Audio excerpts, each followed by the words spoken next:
Good day, grade 12s. Today we're doing task 7.12 in your textbook. Okay, it's for Kyle and Locke CC.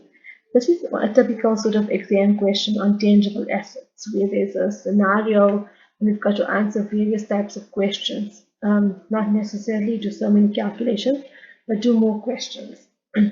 So we have to give the information. The employees of Kyle and Locke CC always arrive late for work owing to transport problems. To solve this problem, Mr. Locke acquired a minibus in his own name to transport his workers to and from his factory. This worked well for Mr. Locke, but recently has been having several problems with the vehicle. The vehicle is well maintained, but requests are constantly being made by the driver for more petrol, new tires, and other parts. Mr. Locke also noted that the mileage on the vehicle was extremely high, yet the area where his employees live is fairly close to his factory. He informed his workers that he may want to sell the vehicle and that they would have to find their own transport, or he may decide to charge them for transporting them. So there are already a few issues you can see there, but we'll look at them in further detail when we're going through the question. So in 7.12.1, although the vehicle is solely used for business purposes, Mr. Locke acquired the vehicle in his own name and not in the name of the CC. Suggest reasons as to why he did this.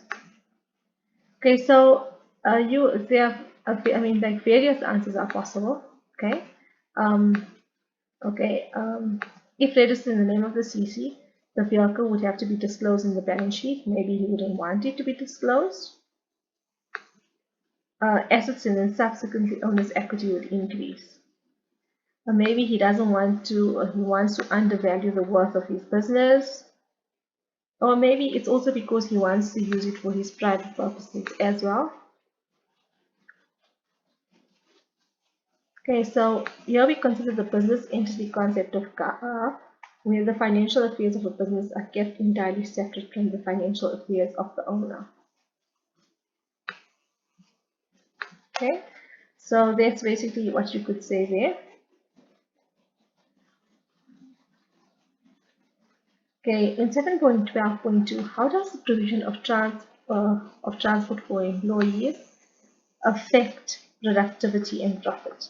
Now this can only be good because it's basically an incentive for workers to work at this factory and also to ensure that they're there on time. So employees start work early, resulting in increased productivity, and workers need not stress about transport arrangements any longer as this is provided. It might also be it's convenient and safe for the employees to use this transport, and it can also be an incentive for potential employees to join this business. 7.12.3, is it possible that the driver is using the new tires and spare parts for some other vehicle not belonging to the CVC? Yes, since the vehicle is well maintained, there should be no need for requests for additional spares. And do you think that the driver is using the vehicle for private purposes? Explain. The mileage is high and he is constantly requesting petrol. What control measures can Mr. Locke put in place to ensure that the vehicle is not being used for private purposes? Okay, you should lay down some rules. Okay, like it must be locked in the garage and kept in the garage when not in use. A tracking device can always be installed. He can keep the keys to the vehicle on himself. He can do physical checks, that means check the mileage regularly, etc. Right? In 7.12.6, the minibus was purchased for 220,000 on 1st July 20.6, and basically you need to calculate the depreciation. Okay, so we have to calculate depreciation at 25% per annum on the diminishing balance, and we have to also calculate the book value in the table. Okay, so this purchase on 1st July 20.6. So the first year we would do calculations for would be 31st December 20.6. That's the first year end after 1st July. Then we would do it for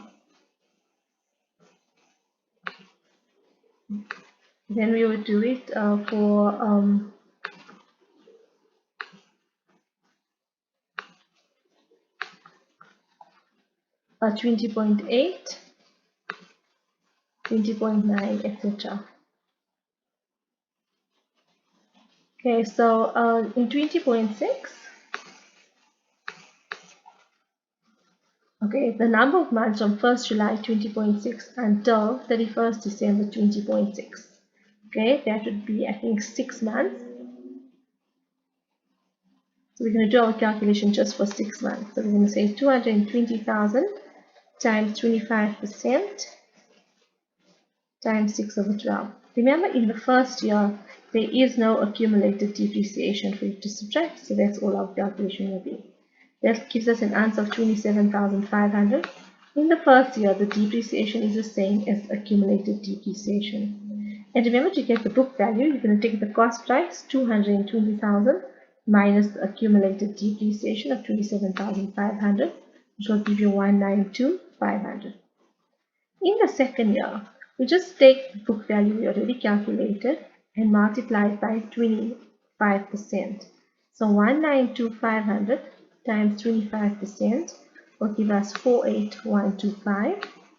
Accumulated depreciation will be 27,500 plus 48,125 to give us 75,625, and 220,000 cost price minus 75,625 is 144,375.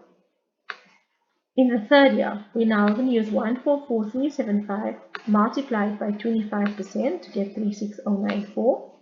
We'll take 75,625 plus 36094 to get the accumulated depreciation, and we'll take 220,000 minus 111,719 to get 108,281. In the last year, 108,281 times 25%, 111,719 plus 27,070 to give us the 138,789, and 220,000 minus 138,789 to give us 81,211. Okay, so that's basically that table completed. Okay, our next question. Will Kyle and Locke CC benefit financially should Mr. Locke decide to sell the vehicle? Give a reason for your answer. Okay, so the business won't benefit because the vehicle is not in the name of the business.